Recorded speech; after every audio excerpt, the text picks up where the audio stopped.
பகவத்கீதையின் 2ஆம் அத்தியாயம் சாங்கிய யோகம் என்று அழைக்கப்படுகிறது. இது கீதையின் மிக முக்கியமான அத்தியாயமாகும், ஏனெனில் இதில் முழு கீதையின் சாரமும் அடங்கியுள்ளது. இந்த அத்தியாயத்தின் 4 முக்கிய பகுதிகள் இதோ. அர்ஜுனனின் சரணாகதி. அர்ஜுனன் தனது குழப்பத்தினால் முற்றிலும் சோர்ந்து போரிட மறுக்கிறான். கிருஷ்ணரை தனது குருவாக ஏற்றுக்கொண்டு தனக்கு நல்வழி காட்டுமாறு சரணடைகிறான். இது ஒரு சீடன் ஞானத்தைப் பெற தயாராகும் நிலையை குறிக்கிறது.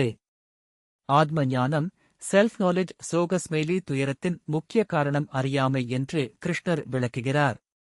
உடல் அழியக்கூடியது, ஆனால் ஆத்மா அழியாதது.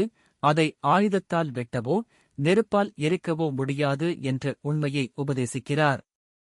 மரணம் என்பது ஒருவன் பழைய உடையை நீக்கி புதிய உடையை அணிவது போன்றது என்று விளக்குகிறார்.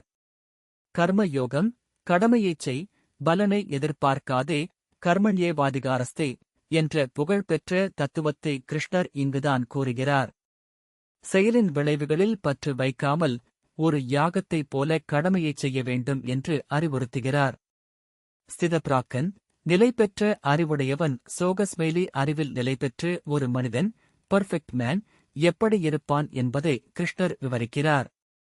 இன்பம் துன்பம், வெற்றி தோல்வி இரண்டையும் சமமாக பாவிப்பவன், புலன்களை அடக்கியவன் மற்றும் மன உறுதியுள்ளவனே உண்மையான ஞானி.